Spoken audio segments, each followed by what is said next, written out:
Ahí. Buenas tardes a todo el público. Muchas gracias por asistir a esta presentación no presencial, no virtual, porque la presentación va a ser absolutamente real. Va a permitir mostrar todo el trabajo que ha hecho este equipo, también de esta manera, obviamente, bajo la dirección del ingeniero Morquecho, que nos acompaña, y que realmente hicieron, bueno, como digamos, tantos equipos de trabajo, pero de una manera más sobresaliente, se pudieron acomodar a todo este problema y obtener un resultado que realmente no ha tenido nada que envidiarle a lo que hubiese sido un trabajo de formato presencial y mucho más. Digamos, un proyecto ubicado en La Plata, el tipo de proyectos que sería muy beneficioso tener en nuestra región, con algunas novedades de tipo de tecnologías en términos de tipologías estructurales o de técnicas estructurales. Y yo creo que vamos a disfrutar realmente de esta presentación. Así que bueno, los dejo para que comiencen.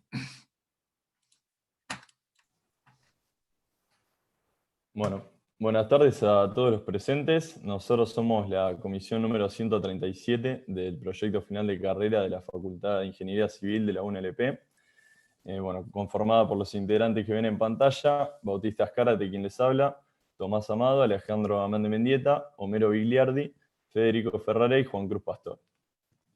Bueno, antes de comenzar con nuestro proyecto, que es el Pabellón Deportivo y Recreativo Ciudad de La Plata, les vamos a mostrar un listado de los profesionales consultados según su área de especialidad, haciendo una mención especial al ingeniero Fabián Morquecho, quien fue nuestro coordinador que nos acompañó durante todo el desarrollo de los distintos trabajos. Bueno, nuestro proyecto se basa en la tesis de un estudiante de la Facultad de Arquitectura de nuestra universidad, que se basa en un desarrollo urbanístico llamado el Pabellón Recreativo y Deportivo Ciudad de La Plata, y acá en el índice vemos una línea, un pantallazo general de los trabajos que realizamos nosotros como para conformar nuestro proyecto. Comenzamos con los antecedentes y el anteproyecto, que serían el tratamiento de la información que nos brindó el arquitecto, tanto como el estudio de la situación actual de la implantación donde se encuentra. Luego realizamos una serie de modificaciones al mismo, que se encuentran descritas en la adecuación del proyecto y en la remodelación urbanística. Luego hicimos un informe que se exige en proyectos de esta magnitud, que es el informe preliminar de impacto ambiental, y así comenzamos ya con el diseño y el cálculo de la estructura, que en nuestra opinión es el eje de nuestro trabajo y los trabajos más importantes. Bueno, las instalaciones fueron diseñadas en conjunto con la estructura, al ser un condicionante de la misma. Y para finalizar vamos a mostrar el proceso constructivo del edificio y, por último, un análisis económico de todo el conjunto. Comenzando con los antecedentes y el anteproyecto, la idea del arquitecto se basa a partir del crecimiento de la ciudad. Vemos que en la pantalla, en la imagen, el casco urbano delimitado por las avenidas marcadas en una línea roja de mayor grosor. El crecimiento más allá de este casco urbano se dio de una manera desordenada, desorganizada, y se generan espacios de potencial desarrollo, como es el cuadrante que mostramos ahora. Si hacemos una ampliación en este cuadrante, vemos que la distribución de las manzanas es bastante uniforme, a excepción de la zona adyacente al Camino General Belgrano. Vemos cómo hay distintos espacios que quedan libres como para realizar un proyecto como el nuestro.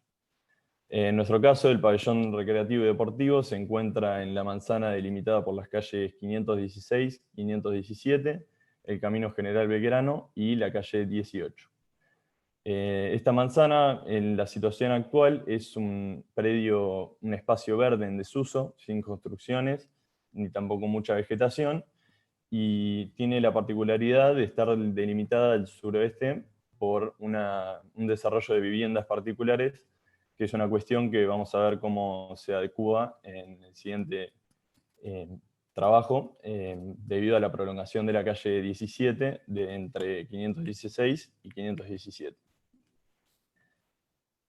Bien, el anteproyecto del arquitecto plantea un edificio central hacia la calle 517, y la realización de un parque o parquización del resto del predio con una zona de deportes, agregando además la nueva configuración vial que les mencionaba sobre la calle 17 de su prolongación, y ahí vemos cómo se determina la implantación que nos entregó el arquitecto. En cuanto al edificio principal, este consiste en un edificio de 2 plantas con ambientes de grandes magnitudes, de gran amplitud, y se ve en la planta baja cómo se delimitan 2 sectores separados por una circulación vial, una circulación peatonal, que el sector más grande plantea una serie de aulas con salas de exposiciones y bar comedor, y en el otro caso, el otro sector, es una sala de usos múltiples, que si vemos ahora en la próxima planta, vemos cómo ocupa también la planta alta, generando un espacio en doble altura. Bueno, en esta segunda planta los 2 sectores se unen, generando más espacios para aulas, y la unión para la circulación sería a partir de un ascensor rodeado de una escalera y una rampa peatonal en el centro. Para finalizar con lo que es el edificio planteado por el arquitecto, el techo está planteado como una terraza verde inaccesible, que es otra de las cuestiones que vamos a variar en nuestro proyecto, como vamos a ver ahora en el próximo trabajo presentado por Romero. Durante la etapa del proyecto del pabellón aparecieron algunos condicionantes que hicieron necesario modificar el anteproyecto para lograr un mejor funcionamiento y aprovechamiento del mismo. Estos cambios están involucrados dentro de lo que es el proceso de adecuación de proyecto. Para eso incorporamos un subnivel destinado a estacionamiento e hicimos accesible la terraza verde. Estas 2 modificaciones hacen necesario modificar la circulación vertical que está comprendida por la escalera y el ascensor. Esto de tal manera de poder conectar internamente todas las plantas del edificio. Referido al estacionamiento, la decisión de hacerla en subnivel se sustenta en interferir lo menos posible con el correcto funcionamiento del barrio.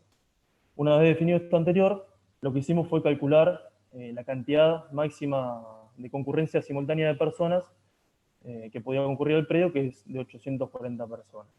En segunda instancia, procedimos a realizar una encuesta que tenía dentro de sus fines determinar la distribución horaria que iba a tener esta concurrencia, presentando un pico entre las 16 a 20 horas, la cual se considera que el predio va a estar ocupado en un 57% de su capacidad. Teniendo en cuenta estos 2 datos y adoptando un factor de ocupación vehicular de 2,25 personas por vehículo, obtuvimos que la capacidad necesaria de estacionamiento era de 122 vehículos, como vemos en pantalla. En la siguiente imagen podemos ver cómo fue necesario modificar la arquitectura para poder generar el ingreso por las rampas, y bueno, del otro lado se presenta el egreso al predio, ¿no? En la siguiente imagen vamos a poder ver una distribución en planta del estacionamiento, donde podemos ver a la izquierda la entrada, la circulación interior del mismo, el egreso por la derecha, y a su vez vemos cómo se distribuyen los espacios para poder albergar la cantidad necesaria de autos, y también dispusimos algunos espacios para motos y bicicletas. Por otro lado, lo que hace la terraza verde, consideramos que hacerla inaccesible con la inversión que la misma conlleva era un desperdicio, y por lo tanto buscamos la forma de poder generar un ingreso y un acceso a la misma a través del recinto que podemos ver en la imagen del proyecto. Así es como quedaría una confrontación entre las dos realidades. Bueno, de estas 2 modificaciones previas surgió la necesidad de modificar la circulación vertical. Acá en la imagen de la izquierda podemos observar cómo estaba pensada la circulación vertical inicial, que constaba de una escalera con un ascensor hidráulico que conectaban planta baja con planta alta. Nosotros, al agregar 2 plantas, tuvimos la necesidad de modificar y rediseñar esta circulación vertical y optamos por materializarla a través de un núcleo de hormigón que está compuesto por tabiques, un núcleo de hormigón armado, el cual alberga y hace de caja del ascensor, y también sirve para dar sustento tanto al tanque de la terraza como a la escalera. Para poder representar mejor las modificaciones que hicimos, procedemos a mostrar el siguiente video en el cual se trata de mostrarlas. Para arrancar, podemos ver a la izquierda cómo se materializa el ingreso desde calle 517 al predio a través de la rampa. Siguiendo con esta vista podemos observar lo que sería la visión desde 517, observando la fachada y la envolvente del edificio con su parasol metálico y una distribución modulada de columnas. También podemos observar que el predio se encuentra dividido en dos por un corredor. A la derecha podemos encontrar el salón de usos múltiples y a su izquierda vamos a tener el resto de las funciones del edificio, como lo son las aulas destinadas a talleres, sala de acceso a computadoras, biblioteca, aula para ancianos, cuidado de niños, entre otras cosas.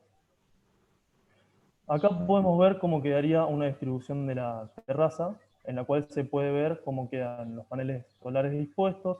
También se puede ver en el centro una cubierta metálica en doble altura que permite el ingreso de la luz solar, aprovechándola al máximo. También podemos ver cómo quedaría la terraza verde y vemos el recinto de ingreso, o el recinto que da acceso a la misma, y también podemos observar cómo quedaría dispuesto el tanque de almacenamiento de agua. Bueno, para poder garantizar una correcta implantación de nuestro proyecto, tuvimos que recurrir a una remodelación urbanística. Para organizarnos, dividimos esta tarea en 3 documentos o 3 pasos. Primero comenzamos con un estudio de tránsito, que consistió en el estudio preliminar. Luego seguimos con el planeamiento del sistema de transporte y acceso al predio. Y por último, lo que hicimos fue el acondicionamiento del sistema vial mediante la implementación de las medidas adoptadas previamente. Para comenzar con el estudio de tránsito, lo que hicimos fue agarrar un plano de la ciudad de La Plata y delimitar las vías principales. En la imagen de la izquierda se puede ver en color rojo Camino Centenario como arteria principal. Se puede ver en color verde Camino Belgrano como arteria menor. Y por último, en color azul, avenidas muy importantes de la ciudad como Avenida 520 y Avenida 19. El predio está pintado de color amarillo y bueno, de esto podemos decir que cuenta con una muy buena accesibilidad. En la imagen de la derecha lo que hicimos fue realizar un estudio de usos del suelo, delimitando distintas áreas homogéneas. En el plano se puede ver cómo predomina el color amarillo correspondiente a área urbana residencial, y bueno, esto lo que nos sirvió fue para interferir lo menos posible con la tranquilidad de estas áreas residenciales. Siguiendo con el plano de la imagen anterior, lo que hicimos fue extraer algunos datos de la Dirección de Vialidad de Provincia. En sí lo que extrajimos fue el TMDA, o Tránsito Medio Diario Anual. El TMDA lo que es la cantidad de vehículos que pasan por una vía a lo largo de un año, dividido por la cantidad de días. En sí es el promedio. Bueno, lo que podemos sacamos datos a 2010 y mediante una tasa de crecimiento lo llevamos al nivel proyectual del 2021. Lo que podemos decir de esto es que Camino General Belgrano, que es el camino con menor TMDA, cuenta con un TMDA de 12.300 vehículos. Por ende, la implantación de nuestro proyecto, que puede llegar a aumentar este tránsito en 300 vehículos un día con mucha recurrencia, no va a afectar estas vías principales. También pudimos identificar 9 líneas de transporte público y concluir que el predio cuenta con muy buena accesibilidad.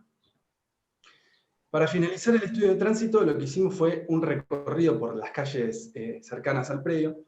Y bueno, en estas imágenes superiores lo que podemos ver es las vías mencionadas anteriormente, Camino Belgrano, Avenida 520 y Avenida 19. En ellas podemos ver que el pavimento se encuentra en muy buen estado, que las calles son amplias, que cuentan con muy buena iluminación. Y bueno, en las imágenes inferiores son las calles más internas, cercanas a nuestro predio, y en ellas se pueden ver que el pavimento no se encuentra en buen estado, que las veredas son inexistentes y que no cuentan con una muy buena iluminación. Una vez finalizado el estudio de tránsito, pasamos a plantear distintas alternativas para poder solucionar estos problemas.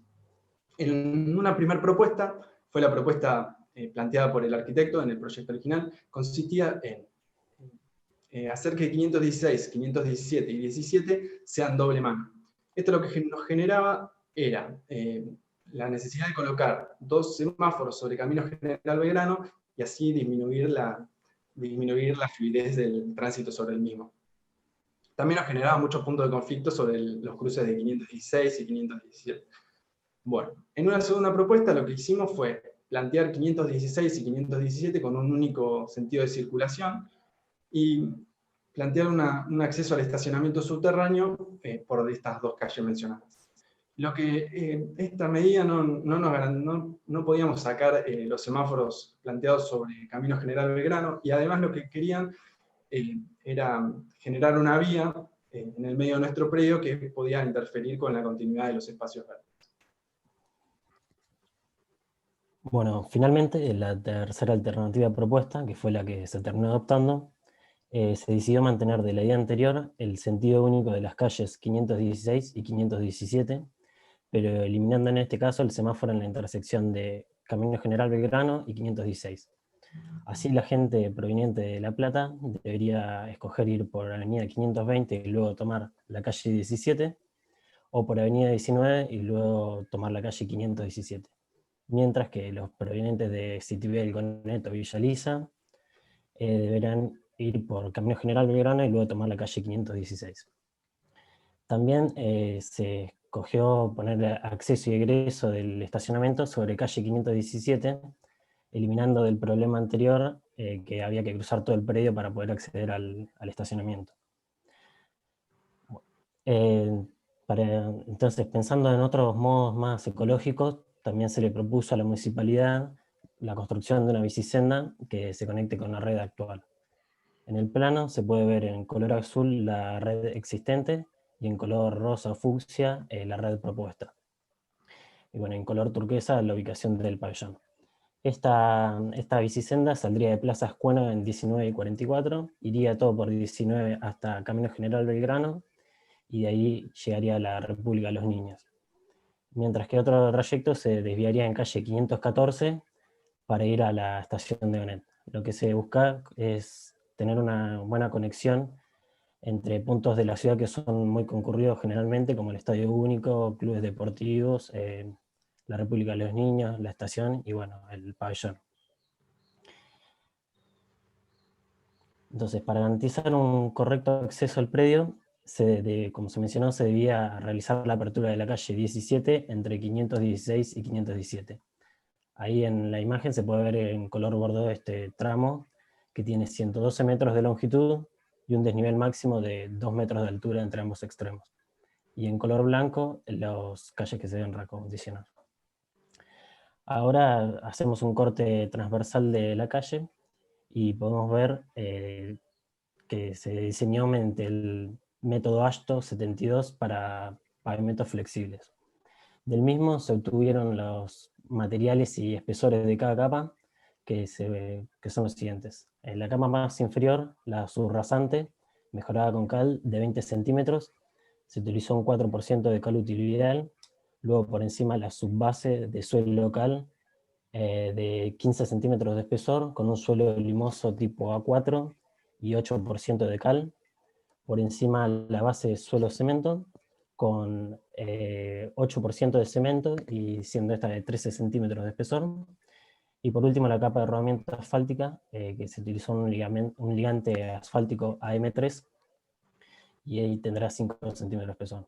Y para cerrar la configuración geométrica de la calle se colocarán cordón cuneta de hormigón armado.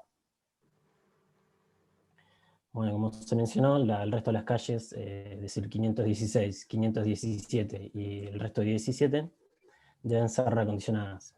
En primer lugar, se va a realizar la apertura de caja para los ensanchamientos, que luego llevarán el mismo paquete estructural recién mencionado. Luego, en el asfalto actual existente, se van a realizar tratamientos superficiales, que son, en primero, un riego de imprimación, para tratar el problema de agrietamiento o piel de iguana, y luego un tratamiento que es de riego de adherencia para colocar por encima el asfalto nuevo.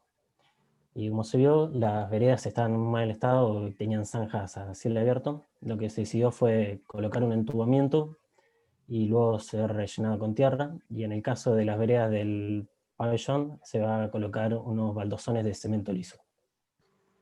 Y con respecto a la iluminación, y teniendo en cuenta las medidas actuales que se están tomando, se decidió reemplazar las actuales por tipo LED y las nuevas que se van a colocar también con este tipo de iluminación.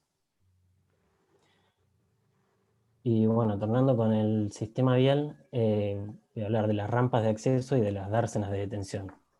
En el plano se pueden ver en color azul las rampas y en verde las dársenas. Las rampas tendrán que tener una pendiente mínimas y máximas que se obtuvieron del Código de Edificación de la Ciudad de La Plata, y además tendrán el mismo paquete estructural que ya se mencionó anteriormente. Y de las rampas, de las dársenas, perdón, se las colocó para no interferir con el tránsito de esas vías. Y una es en Camino General Belgrano, que tiene uso solamente para transporte público, mientras que la que está en calle 517, enfrente del edificio, se utilizará para reserva para discapacitados, en lugar de reserva para discapacitados, para descarga de productos, por ejemplo, para la confitería, o si en caso de que vaya un grupo de contingentes, pueden estacionar, por ejemplo, una combi. Bueno, posteriormente a la adecuación del proyecto y a proponer una remodelación urbanística, lo que hicimos fue un informe preliminar de impacto ambiental. Para ponerlos un poquito en tema, un informe preliminar de impacto ambiental son estudios expeditivos en los cuales se realiza una descripción general del proyecto y del área de influencia del mismo, identificando impactos ambientales destacados durante la etapa de construcción y el posterior funcionamiento del edificio. Brevemente, ahora voy a contarles el camino que seguimos, dando como resultado una serie de medidas de minimización de efectos y otra de potenciación de aspectos positivos. Inicialmente, a partir de un área regional de referencia, que en nuestro caso era el Gran La Plata, definimos las áreas que se ven en la imagen de la derecha, donde tenemos un área operativa correspondiente al terreno y a las calles linderas donde se desempeñan las acciones principales del proyecto, un área de influencia directa que comprende el entorno inmediato, este va a sufrir unos cambios en su vida cotidiana, y un área de influencia indirecta que, si bien no va a estar afectada, puede llegar a sufrir algún tipo de cambio negativo o positivo. A su vez, estas áreas las describimos teniendo en cuenta aspectos referidos al medio socioeconómico y al medio natural. Continuado a esto, enumeramos una serie de acciones en etapa de construcción y en etapa de funcionamiento. Estas acciones iban a generar impactos positivos o negativos en una serie de factores ambientales que propusimos y que pertenecen al medio socioeconómico y natural de las áreas en cuestión. Para la evaluación de los impactos, utilizamos una metodología matricial llamada ad hoc, que consiste, como se ve en la imagen, en un cuadro de doble entrada. Horizontalmente se encuentran las acciones y verticalmente los factores ambientales, representándose los impactos en sus intersecciones. Esta valoración se separó en tres. Primero, un carácter, que podía ser positivo o negativo, dependiendo su intensidad. Una temporalidad, donde cada impacto puede tener un impacto momentáneo, temporal o permanente. Y por último, una extensión, pudiendo ser puntual, local o total. Esta valoración permitió desarrollar una serie de medidas de minimización de impactos y de potenciación de impactos positivos. Entre ellos les puedo nombrar, por ejemplo, de potenciación y propias del proyecto, la inclusión de una planta de tratamiento de efluentes, evitando sobrecargar la red local, o paneles solares que se veían en adecuación del proyecto para disminuir la demanda de energía. Y dentro de minimización, el retiro de la capa superior de tierra negra para evitar que ésta sea desechada y luego poder ser utilizada en el relleno del parque. Una vez que finalizamos con todo esto y se aprobó este estudio, se procede a realizar el diseño del edificio. Bueno, lo relacionado al tema estructural se lo dividió en tres asuntos distintos, que ellos son el diseño, luego el cálculo y por último la circulación vertical. A su vez, ahora vamos a hablar del diseño estructural. Este fue dividido también en tres partes que requieren distinto análisis. Estas son la estructura resistente del edificio, la estructura de contención de suelos y las fundaciones de las dos anteriores. Bueno, en primera instancia, para la estructura resistente del edificio, se optó por continuar el enfoque que había dado el arquitecto. El mismo consistía en un sistema de vigas, columnas y losas casetonadas de hormigón armado, y para esto se tuvo en cuenta las siguientes premisas. Tener una distribución espaciada y uniforme de columnas para lograr una correcta fundación de las mismas, respetar la arquitectura en la medida de lo posible con la colocación de las vigas y columnas, minimizar la cantidad de apeos de vigas en vigas y anular el apeo de columnas en vigas. Y se buscó que las losas y vigas tengan una luz razonable con el uso que tiene cada ambiente. Bueno, este sistema se terminó descartando, ya que las losas casetonadas no tenían una función arquitectónica, porque se colocará un cielo raso suspendido que las oculta, y además tiene una complejidad constructiva de cálculo superior a otros métodos. Entonces se optó por seguir con una metodología más tradicional de losas planas, y haciendo los cálculos preliminares y de predimensionado, se obtuvieron resultados que no eran convenientes porque las deformaciones en las losas no eran admisibles por el reglamento CIRSOC 201.05. Entonces se buscó una tercera alternativa, que fue la de realizar losas pretensadas postesadas. Y además que del sistema de vigas y columnas, bueno, entonces se dejaron las vías perimetrales para tratar el problema de punzonamiento que ocurre en este tipo de estructuras, y además se colocaron ábacos y macizados en las uniones entre losas y columnas también por este mismo problema. Bueno, en la siguiente filmina, acá se va a explicar más o menos cómo es el funcionamiento del pretensado postesado. Entonces se puede decir que el hormigón tiene un muy buen comportamiento a la compresión, pero no hacia la tracción. Y al estar sometido a cargas de servicio, parte de la sección puede encontrarse traccionada, generando así fisuras y una pérdida de rigidez de la sección. Entonces lo que se hace con el pretensado es aplicar una precompresión al hormigón, y entonces una vez que se carga el edificio, en vez de traccionarse la sección, se descomprime. Y esto se puede ver en las imágenes explicado, que lo que se hace es, mediante un gato hidráulico, aplicar una carga al cable previamente embedido en el hormigón. Entonces lo que hace esa tensión es tratar de enderezar el cable, y una vez que, o sea, cuando se está traccionando, el cable tiende a enderezarse, y estas fuerzas que se generan son las que comprimen el hormigón. Bueno, como se puede ver, las ventajas son acordes a nuestro proyecto, ya que se reducen las deformaciones que se presentaban anteriormente, y mejorando así las cargas, el comportamiento frente a las cargas de servicio, y además permite superar grandes luces que en el caso del edificio de este proyecto llegan hasta los 12,5 metros. Y lo malo que tiene este sistema es que se requiere de maquinaria y mano de obra especializada, lo que lo hace un método más costoso. Bueno, ahora para la estructura de contención de suelos en la cochera, se lo resolvió con tabiques de hormigón armado de 20 centímetros de espesor, que además tienen la función de ser el muro interno del edificio, de la cochera, y dan soporte a las losas perimetrales de la planta baja.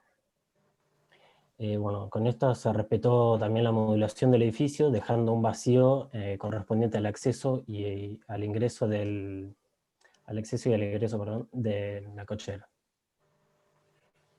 Continuando con lo que es el diseño de la estructura de contención de suelo, para la resolución de las rampas tomamos como que su estructura era independiente de la estructura del edificio. Para material la contención de suelo, lo que se hizo fue optar por una pantalla de pilotes con la posibilidad de retirarlos en su parte superior a través de una viga, o de dejarlos funcionando como ménsulas a partir de considerarlos empotrados en el suelo. Los grupos de pilotes los fueron divididos se dividieron los pilotes en grupos de 4 para poder salvar las profundidades que varían de la rampa. Entre medio de los pilotes lo que hicimos fue disponer de una capa de unitado para mejorar la distribución de esfuerzos y contener el suelo. Si bien la construcción de los pilotes no es la mejor solución estructural, presenta varias ventajas que lo hacen competitivo. Esto es que su método de ejecución es bastante sencillo y rápido, y esto agiliza las posteriores etapas de construcción. Lo referido al soldado de cocheras, lo que se hace fue optar por un piso industrial de hormigón simple sin aditivos y con una distribución convencional de juntas, ya que el mismo no tiene ningún fin estructural y se prevé que el mismo no esté sujeto a subpresiones. En imagen vamos a mostrar una imagen esquemática de cómo es una distribución convencional de juntas, donde podemos ver las juntas de aislación, que aíslan elementos estructurales de otros. Después tenemos las juntas de contracción, que evitan el agrietamiento cuando los elementos tienden a contraer. Y por último, las de construcción, que son debidas a la interrupción del proceso de construcción. En lo que refiere a bases, el edificio presenta dos particularidades. Por un lado, el mismo está retirado y no presenta ninguna construcción lindante, lo cual nos permite hacer fundaciones centradas. Por otro lado, tenemos el estudio de suelos que se ve en pantalla, arrojó la presencia de un suelo de muy buenas características, lo que nos permite realizar fundaciones directas. Las fundaciones directas, según los elementos estructurales que dispusimos, van a variar. En el caso del tabique, lo que hicimos fue disponer una zapata corrida que se va a interrumpir en el egreso y el egreso de las rampas del estacionamiento. Por otro lado, tenemos las columnas que van a transferir sus cargas a través de unas bases aisladas. La caja de ascensor o el núcleo de hormigón que habíamos dispuesto lo vamos a fundar sobre una platea. Y por último, todas las columnas perimetrales decidimos fundarlas a través de bases aisladas como en la figura 2, pero por debajo de la cota de fundación de la zapata corrida donde apoyan los tabiques. Bueno, siguiendo con lo que es el cálculo estructural, resumidamente podemos decir que nuestro proceso de cálculo fue dividido en tres etapas. La primera, que consiste en el predimensionado, nos arrojó las dimensiones de partida para poder luego generar un modelo a través de algún software y de este modelo obtener las solicitaciones para poder o para poder dimensionar los distintos elementos. Una vez terminado el dimensionado, con los resultados que te arrojó, lo que hicimos fue confeccionar algunos planos. Para el caso de las losas, para el predimensionado de estas, lo que hicimos fue tomar la luz mayor del entrepiso y dividirla por 42, y esto nos arrojó un espesor necesario de 30 centímetros. Siguiendo con lo que vendrían a ser los ábacos, para el largo y ancho hacia cada dirección, tomamos la luz entre columnas sobre 6, y para determinar su altura lo que hicimos fue que la misma sea 1.25 veces mayor al espesor de la losa. En el caso de las vigas, para que las mismas pudieran tener buena rigidez y requieran cuantías razonables de armadura, lo que hicimos fue adoptar la altura mínima como igual la luz de apoyo, que es la luz entre los ejes de las columnas, dividido n, que es un coeficiente predimensionado que, como se puede ver en las imágenes de abajo, están en función de la condición de apoyo. Por cuestiones de hormigonado, lo que se hizo fue adoptar un ancho de la viga que tiene que estar comprendido entre 1/4 de la altura y 1/3 de la altura, pero siempre mayor a 12. Y por otra cuestión constructiva, lo que hicimos fue unificar la altura de las vigas que conformaban una misma viga continua. Para el caso de las columnas, lo que hicimos fue determinar la carga total que las mismas debían absorber, que esta es igual a la carga superior, que es la carga que le llega de los entrepisos superiores, más un área tributaria, que es un área de carga que se supone que toma una columna, que es multiplicada por una carga de servicio de 1,2 toneladas por metro. El área necesaria de cada columna fue determinada a través de esta carga total, dividida la tensión de trabajo, que nosotros consideramos una tensión de trabajo de 100 kilos por metro cuadrado. Por último, para cerrar los criterios de predimensionado, hicimos un cálculo del área necesaria de bases, la cual surge de la carga total que llega a la base, dividida a una tensión admisible, que esta tensión admisible surge del estudio de suelos arrojado, y en nuestro caso fue una tensión admisible de 4 kilogramos centímetro cuadrado. Bueno, una vez que terminamos todos estos cálculos preliminares, con el uso del software de cálculo llamado SAP 2000, se modeló, por un lado, la estructura que iba a resistir los empujes del suelo en el subsuelo y que constituyen el perímetro del estacionamiento, y por otro lado, el formato general del edificio. Rápidamente, como se ven en las imágenes, los modelos son esquemas de elementos fibrilares a los que se le define el material, la sección, las dimensiones, una orientación, y por último, según el reglamento CIRSOC 201, las cargas que van a actuar en la estructura dependiendo de su destino. Como mencionó Alejandro en el inciso anterior, Debido a que nuestro modelo presentaba deformaciones importantes, consecuencia de las grandes luces entre columnas, que iban desde los 10 metros hasta los 12,5 metros, tuvimos que optar por modelar nuevamente la estructura en un programa de cálculo llamado ADAP, que nos permitía la inclusión de estos cables postezados que comentaban antes como solución estructural. Pueden ver en la imagen en azul las columnas, en verde las losas sobre el subsuelo que apoyan en los tabiques del perímetro color celeste, y en bordo la distribución de cables adoptada para esta planta. Una vez terminado, lo que hicimos fue extraer los esfuerzos que se generan en los distintos elementos para poder dimensionarlos. Según el modelado, seguido el modelado, viene la etapa de dimensionado de los elementos a través de cálculos para los diferentes tipos de esfuerzos, y con el uso del reglamento CIRISOC adoptamos diferentes cuantías de acero y las dimensiones finales de cada uno de estos elementos. Resumidamente, los ábacos representan una solución beneficiosa frente a una falla crítica en la estructura que puede provocar el colapso general. Es por eso que, para evitar roturas como las que se ve en la imagen de abajo, los interpusimos entre las columnas y las losas, de modo a aumentar la resistencia del conjunto sin necesidad de tener que disponer de armadura especial para este tipo de fallas. La inclusión de armadura superior, que en la imagen se puede ver, en la imagen anterior, Juan, en la imagen se puede ver que perdió su recubrimiento, y también la inclusión de armadura inferior provoca, entre otras cosas, que ante una posible falla de la losa, esta quede colgando y no caiga sobre el piso inferior. Siguiendo con las vigas, están dimensionadas por esfuerzos cortantes y flectores, y de esta manera determinamos una armadura necesaria. En la imagen de la derecha van a poder ver un armado típico de una de nuestras vigas, con la armadura de flexión en la parte inferior, compuesta por 6 phi del 12, y el estribado para resistir el corte que cubre toda la longitud de la viga. Las posiciones 2 y A1 son simplemente para poder materializar la viga en obra. En el caso de las columnas, estarán solicitadas esfuerzos de compresión, y como se ve en la imagen, el armado debe ser doblemente simétrico, y el estribado en nuestro caso era con fines constructivos. Para el caso de las bases, se le debe prestar atención a dos planos de rotura verticales. Uno por esfuerzos de funcionamiento, como se ve en la imagen izquierda, ubicado a D sobre 2 desde el filo de la columna, siendo D la altura efectiva de la base, y otro esfuerzo por corte a D del filo de la columna. Finalmente, si no se requiere armadura para este tipo de fallas, la armadura de la base se obtiene mediante cálculos de flexión para avanzar, Juan, por favor,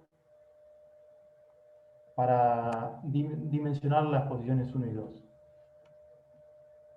Por último, en la imagen que está en la diapositiva, podemos ver uno de los tantos planos que elaboramos, donde se muestra una distribución de cables en dirección transversal de las losas sobre planta alta, y si hacemos zoom, vemos la elongación a la cual se va a someter los cables, la posición de los anclajes pasivos y activos, la altura respecto del fondo de losa de cada uno de los cambios de curvatura de los cables, y por último la cantidad de cables en una misma posición. Bueno, ahora les voy a contar un poco de los elementos de circulación vertical, haciendo referencia con esto a la caja del ascensor, a la escalera y a la rampa de circulación peatonal. Como ya mencionaron en el anteproyecto, el proyecto original solo contaba con 2 plantas, es decir, planta baja y planta alta. Con la inclusión de un estacionamiento subterráneo y la transformación de la terraza verde en accesible, los elementos como la caja del ascensor y la escalera, que conectaban 2 plantas, ahora iban a pasar a conectar 4 plantas. Intentaré explicarles estos elementos por separado, comenzando con la caja del ascensor. En un principio el proyecto contaba con un ascensor hidráulico vidriado, como el que se ve en la imagen de la izquierda, y también alrededor de este se encontraba dispuesta una escalera sin ninguna estructura de sostenimiento. Con el objetivo de brindar un sostén a esta escalera y además generar un soporte para el tanque de agua ubicado sobre el nivel de la terraza, decidimos sustituir esta caja vidriada por una caja de hormigón armado. La caja está compuesta por 3 tabiques que forman una C de 1,90 por 2,10 metros y con un espesor de 20 centímetros cada uno. En la última imagen lo que se puede ver es que realizamos un modelo en el programa de cálculo SAP 2000 al cual le cargamos las cargas provistas por el tanque de agua y por la escalera. De ahí lo que hicimos fue sacar solicitaciones y dimensionar la armadura. Lo que nos arrojó el cálculo fue que no era necesaria la colocación de armadura, por ende tuvimos que recurrir a la colocación de armadura mínima impuesta por el reglamento CIRSOC, que ya por sí es muy grande para este tipo de elementos. Bueno, siguiendo con la escalera, la podemos dividir en dos tipos. Primero tenemos una escalera de hormigón armado que conecta su suelo con planta baja. Y después tenemos otro tramo de una escalera metálica que mencionaremos luego.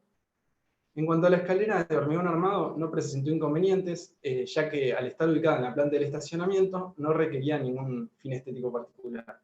Lo que hicimos fue colocar columnas donde eran necesarias y respetando alzadas y pedadas impuestas por el Código de Edificación de La Plata, nos resultó en una escalera de 20 escalones, que está formada por 3 losas, que apoyan en la caja del ascensor mencionada previamente y en las columnas que se ven en la imagen de la derecha, pintadas en color azul. Esa imagen es un modelo en SAP 2000 también, al cual recurrimos para dimensionar la armadura necesaria de las losas y de las columnas. Bueno, siguiendo con la escalera, ahora les voy a contar un poco de la escalera metálica. El primer tramo conecta planta baja y planta alta, es el que se ve abajo, inferior, y se puede ver una escalera metálica de escalones individuales que tenía que salvar una altura de 3,8 metros. Esta escalera ya estaba prevista en el proyecto original y bueno, pudimos mantenerla. En cuanto al segundo tramo, que no estaba prevista porque ahora iba a conectar la terraza verde accesible, tenía que salvar una luz mucho mayor, de 4,9 metros. Lo que pasó era que la planta alta era mucho más alta. Entonces tuvimos que recurrir a una escalera compensada en la cual los escalones van variando de sección, como se puede ver en la imagen. Así que dispusimos esos escalones y pudimos colocar solo un descanso. Una vez resuelta la parte geométrica, encontramos la solución estructural en estas columnas, que se pueden ver en la imagen central, las cuales, además de generar un soporte para cada escalón individual, lo que nos daba era una sensación de seguridad al que circulaba por la escalera. Lo que ocurría era que si estabas transitando el segundo tramo de la escalera, debido a que estabas como a gran altura, podías llegar a sufrir sensación de vértigo.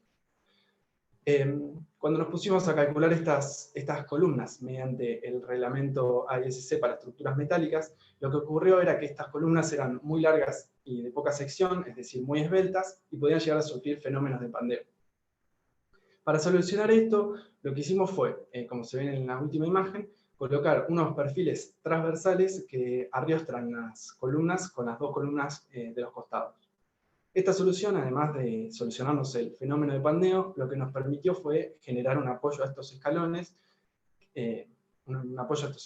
Bueno, del otro lado, los escalones están sujetos al tabique de hormigón armado mediante taco Fisher. Bueno, una vez solucionada la escalera, pasamos a contarles un poco de la rampa peatonal, que está ubicada en el centro del pabellón. La rampa peatonal, cuenta con 3 tramos. El primero que se ve en la imagen de la derecha, que sube hasta la escalinata de la imagen de la izquierda. Luego tenés otro tramo que sube hasta el descanso, un descanso grande en el cual están ubicadas las mesitas. Y por último un tercer tramo que sube hasta la planta alta. Lo que nos ocurrió fue que al realizar un corte de la rampa, cuando estabas circulando por la escalinata, te podrías chocar la losa del piso superior. Por ende tuvimos que acortarle un poco la luz y para esto lo que hicimos fue desplazar un poco la escalera hacia la derecha. Bueno, para el análisis estructural de la rampa tuvimos en cuenta un fenómeno que ocurrió en el Puente del Milenio, puente que cruza el Támesis en Londres, y fue inaugurado en el año 2000. Lo que ocurrió fue que cuando fue inaugurado, con el paso de los peatones, este puente comenzó a vibrar, como se ve en el video. Inconscientemente, el humano lo que tiende a hacer es acompañar el movimiento del puente a su paso, y bueno, toda esa multitud haciendo lo mismo, lo que hizo fue aumentar esas vibraciones, generando una oscilación muy grande que puso en juego la seguridad de las personas. 2 días después de ser inaugurado el puente, tuvo que ser cerrado, hasta que pudo volver a ser reinaugurado en el año 2002, posterior a la colocación de unos amortiguadores. Bueno, volviendo a nuestra rampa peatonal, debido a que se encontraba colgada por unos tensores y no tenía riestres laterales, decidimos recurrir a un análisis dinámico para ver la forma en que esta estructura podía llegar a oscilar. Esta verificación, cabe aclarar que no es usual en las estructuras, pero está prevista en el análisis estructural. En el análisis se puede ver, en el video ese se puede ver el primer modo de vibración de la rampa, que tenía una frecuencia mucho menor a 5 Hz impuesta por el reglamento. Por este motivo decidimos recurrir a la solución de rigidizar la estructura. La otra solución en el puente fue colocar amortiguadores, y nosotros lo que hacemos es rigidizarla.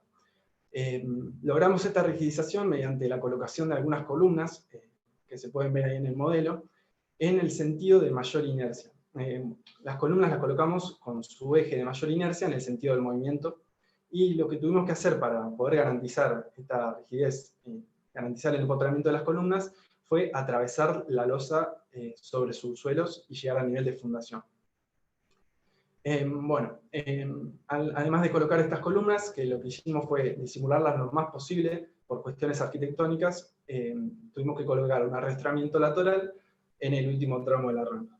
Los tensores, también por cuestiones arquitectónicas y por generar la sensación de que estaba colgado, decidimos mantenerlos.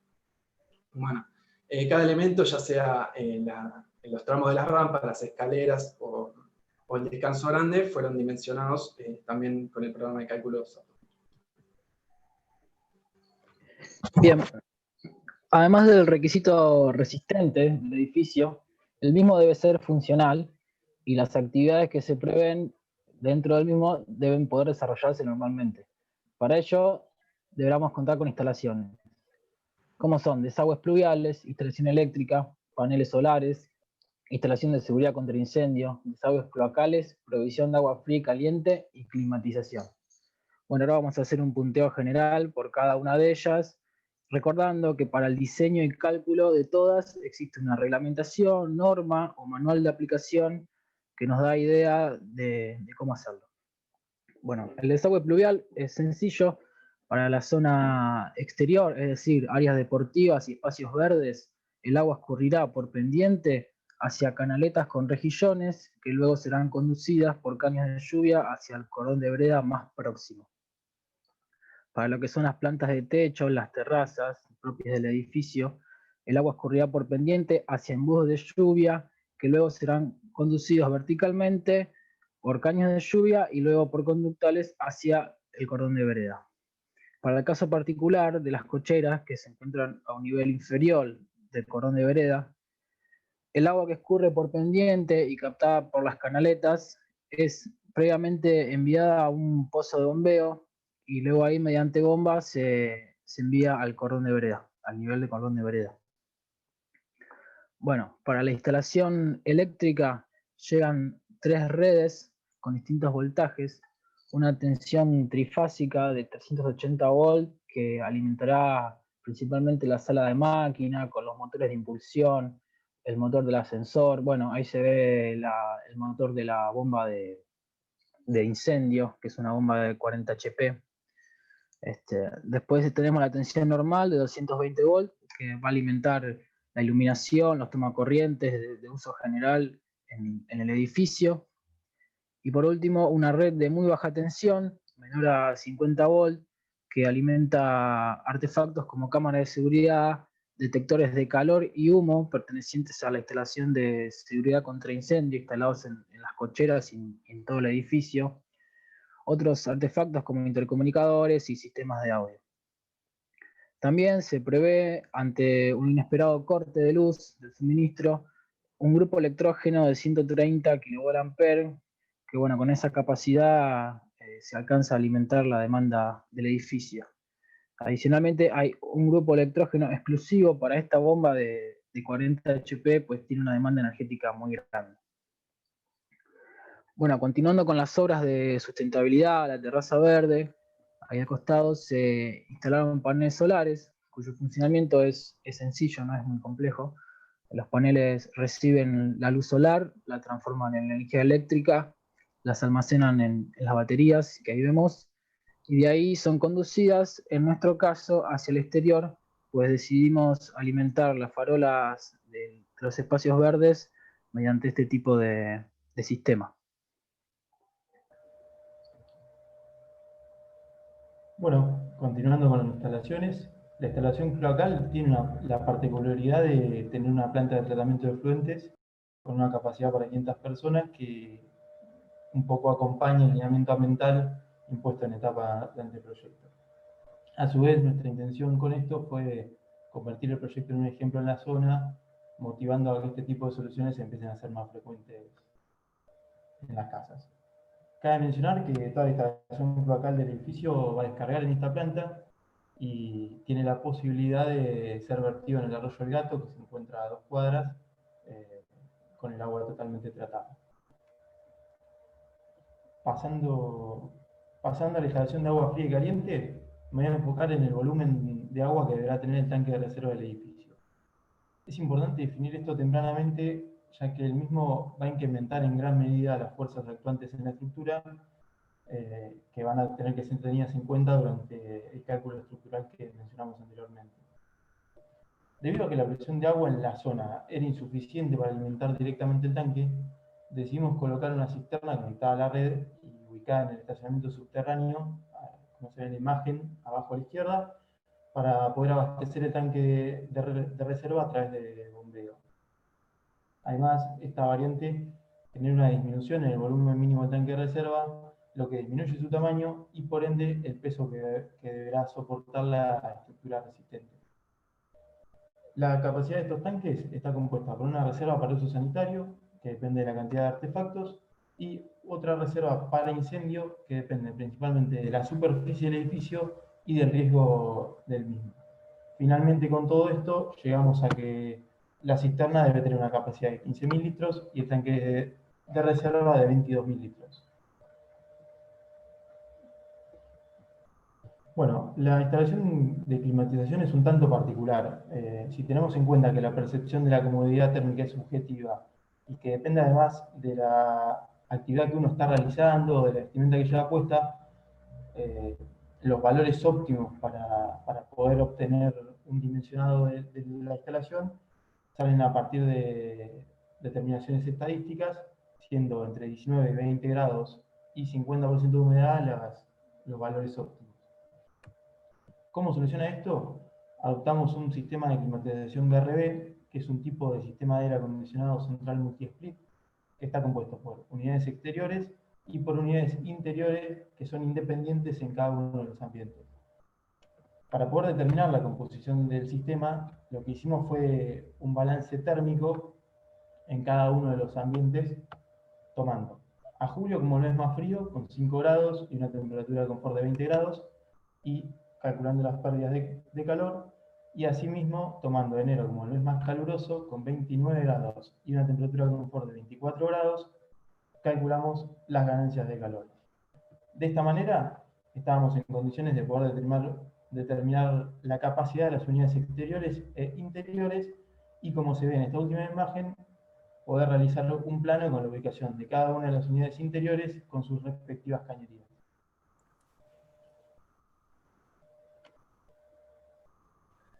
Bien, una vez finalizado el diseño y el cálculo de la totalidad del edificio, debemos explicar cómo llevarlo a hacerlo realidad. Por lo tanto, en el proceso constructivo vamos a mostrar la materialización del edificio principal. Para este, el proceso consiste en las tareas preliminares, luego la realización de las fundaciones del edificio, la materialización del subsuelo, los entrepisos postesados mencionados por Alejandro, y luego las rampas de acceso al estacionamiento. Como toda obra, comienza con las tareas preliminares, dentro de las que se incluyen el reconocimiento y la limpieza del terreno, luego el cercado y la colocación del cartel de obra, a continuación el relevamiento plan y altimétrico de la zona, y por último el montaje del obrador. Viendo una vista axonométrica de la planta baja, podemos diferenciar el área que se debe despejar para realizar el obrador. En el próximo esquema vemos una distribución del mismo, cómo queda, con el ingreso hacia calle 517, con un control de seguridad en el ingreso, una serie de containers habitables destinados a administración, oficina técnica, vestuarios y comedor de los operarios. Luego también vemos el acopio de los materiales de las barras de acero, Y por último, un área delimitada en el centro del obrador, que es donde se produce la principal excavación.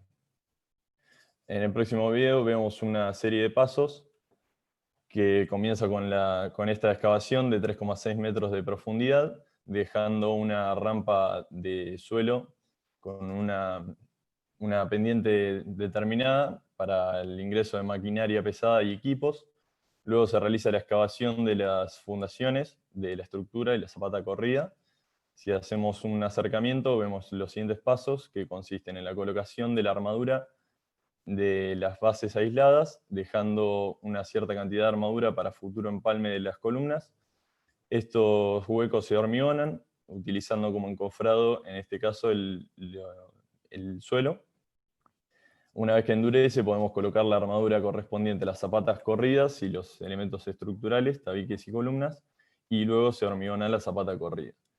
Cuando se produce el fraguado de este hormigón, podemos colocar el encofrado, que en nuestro caso utilizamos un encofrado metálico, y se procede al hormigonado de estos elementos de manera secuencial para los tabiques y las columnas perimetrales. Una vez que endurece nuevamente el hormigón, ya estamos en condiciones de retirar el encofrado, y el último paso que resta es el relleno de las cuñas de suelo exteriores, con su debida compactación y dejando el espacio para permitir el acceso egreso al estacionamiento. Bueno, finalizado el subsuelo, en la parte estructural, pasamos a la realización del primer entrepiso postezado, que en este video vamos a ver el procedimiento, que es igual para todas las plantas. Bueno, el primer paso consiste en el montaje del encofrado. En nuestro caso utilizamos también encofrados metálicos, y su debido apuntalamiento, que sirve como soporte. A continuación, colocamos la armadura correspondiente a las vigas perimetrales, la armadura de refuerzo inferior de la losa y la armadura de punzonamiento sobre las columnas en los elementos que serían los sábacos. Si vemos un encofrado lateral, se puede ver el detalle del anclaje pasivo, que se compone de estos elementos en color azul, que nos dejan el espacio futuro para la puesta en tensión de los cables, y las placas metálicas, que son las encargadas de distribuir la carga del gato hidráulico hacia el hormigón ya endurecido.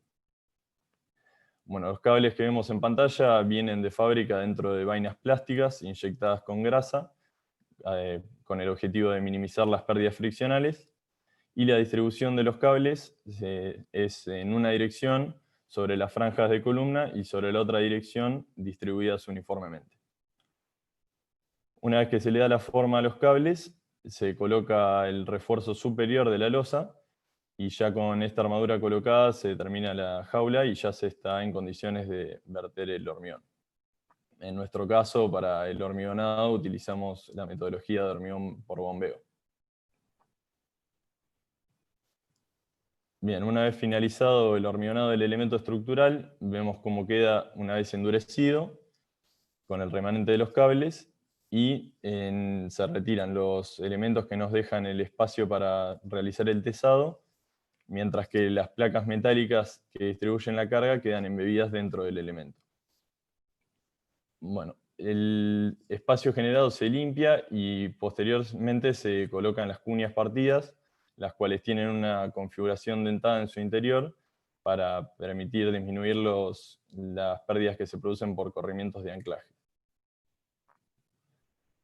Una vez colocadas todas las cuñas, lo que se hace es pintar una marca en cada cable para medir posteriormente al tesado la elongación de cada uno. Y bueno, vemos cómo se coloca el gato hidráulico y se produce la puesta en tensión de los cables, uno por uno. Así se produce el efecto del pretensado, y cuando retiramos el gato hidráulico podemos medir la elongación viendo el trayecto que se corrió en la marca pintada. Una vez que se determina la elongación de todos los cables, lo que resta es cortar el remanente de los cables e inyectar con mortero los huecos generados en el elemento estructural. Y así vemos cómo finaliza el procedimiento constructivo de cada losa postezada.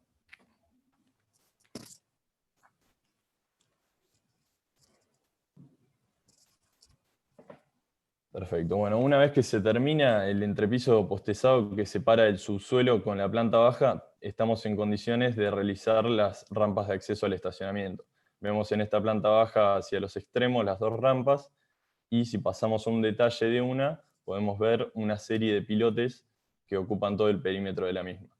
Estos pilotes se realizan mediante una metodología que vamos a ver en el próximo video, que es un equipo que tiene una perforadora helicoidal, la cual perfora el suelo hasta la profundidad deseada, y una vez que se llega a la misma, a medida que se saca el suelo, se vierte el hormigón por una tubería central de la perforadora.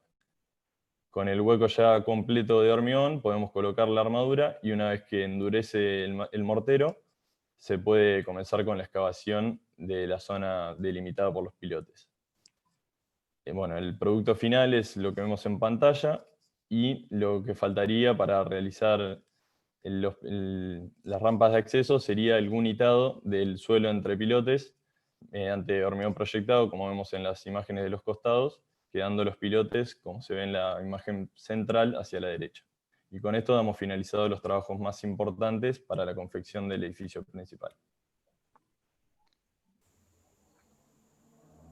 Bien, la última parte del proyecto es la parte del análisis económico, el cual se corresponde en una primera etapa de cómputo, en el cual vamos a medir la cantidad de elementos que hay en todo el edificio. Para ello vamos a tener planillas de cómputo, en la que vamos a tener ítems con una unidad de medida y su respectiva cantidad. A estos ítems va a haber que asignarle un costo. Para ello tendremos que ver los materiales necesarios, la cantidad de mano de obra y, si es necesario, los equipos. Íntimamente relacionado con lo que se acaba de explicar recién del proceso constructivo está el plan de trabajo, sobre el cual definiremos cómo y cuándo se van a realizar las tareas y la relación que existirán entre ellas.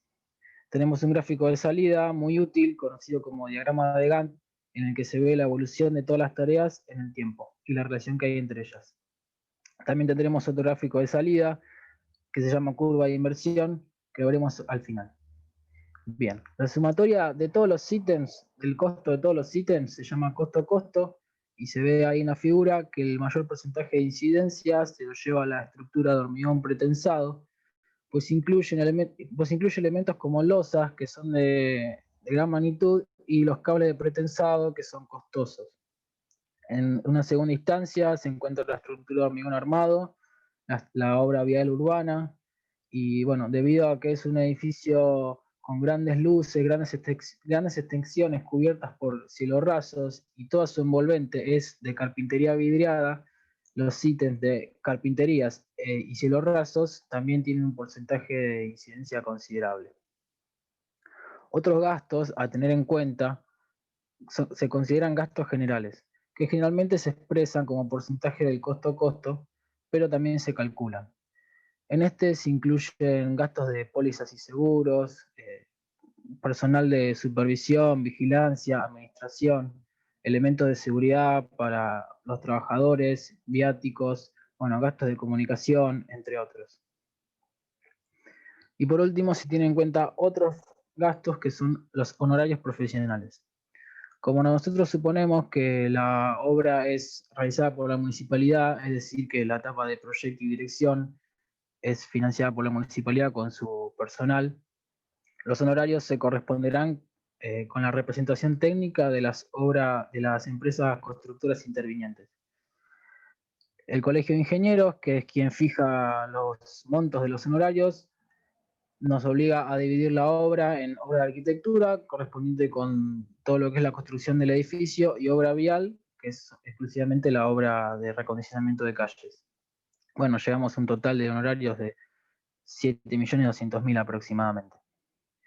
Bueno, lo que se hace con todos estos costos, se suman, se le agregan otros costos más a modo de porcentaje, que son gastos impositivos, el IVA, impuesto al cheque, gastos financieros, bueno, los beneficios aplicados por las empresas, y así obtenemos el precio total del proyecto que es de 651.459.646, con la salvedad de que el mismo se encuentra actualizado al mes de septiembre del corriente año.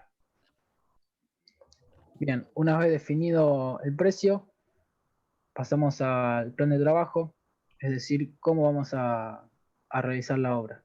Bueno, nosotros decidimos iniciar la obra vial luego del proceso de hormigonado descrito por Bautista, y finalizar ambas obras, es decir, la obra vial y la obra del edificio, con las obras de terminación, de parquización, pinturas, equipamiento, etc.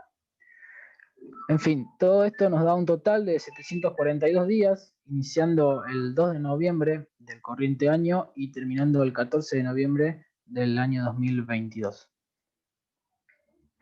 Y bueno, aquí se puede ver el gráfico de la curva de inversión, en el que se expresa mes a mes el monto que habrá que desenvolver por la obra. Es decir, a fin de cada mes existirá un avance de cada tarea, y cada tarea debe ser pagada. Bueno, estos costos son los que se ven mes a mes. Tiene una forma de S suavizada, lo cual es un indicador de una buena curva de inversión.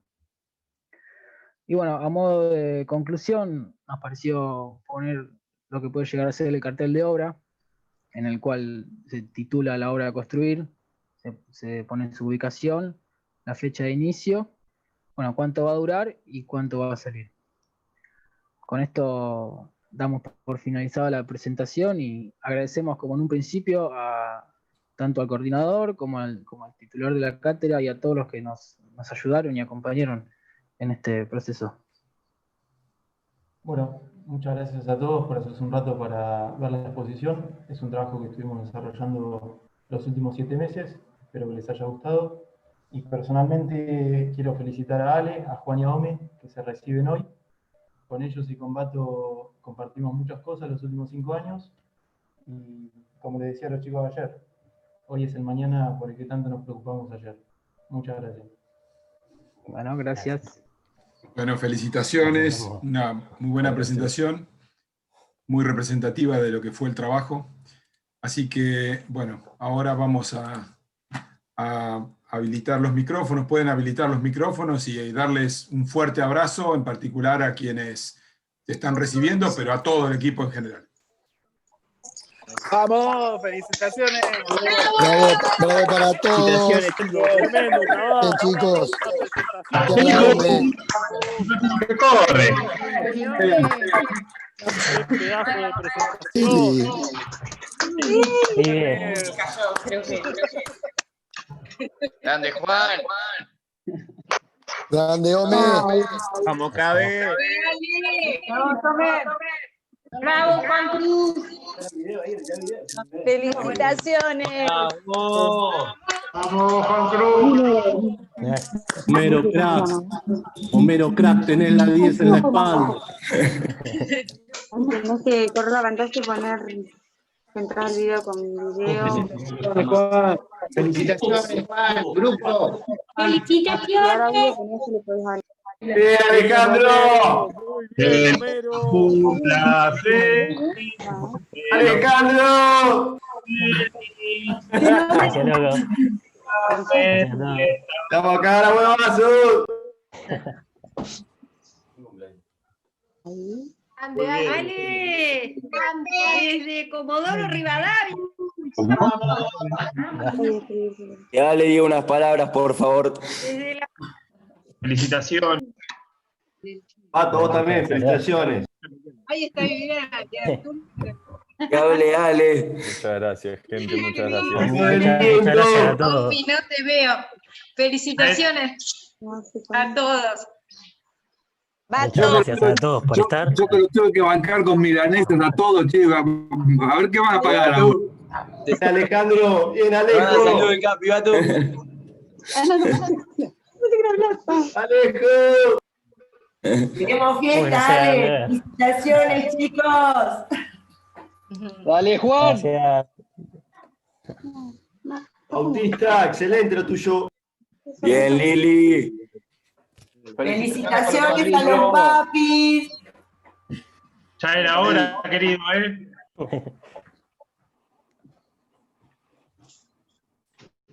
Bien, ¿eh? Wow. Bauti, felicitaciones y a todo el equipo. Bueno, a disfrutar, chicos, disfruten este día. Un abrazo a todos. Felicitaciones para todos, buenísimo. Gracias a los profes. Muchas gracias, familia, amigos, muchas gracias. Muchas gracias. Vamos. Felicitaciones nuevamente para todos. Felicitaciones para todos. Bravo, chicos. Muy bueno. Qué fiesta se van a picar ahora. Mendy, estás saliendo para afuera. Ya voy. Bueno, gracias a todos. Mendy, vení afuera. Esperen un poco. Linda tomo, querido. Prepárate, Ale. Bárbaro. Juan Cruz también, muy bien. Bárbaro, che. Muy lindo. Buen trabajo.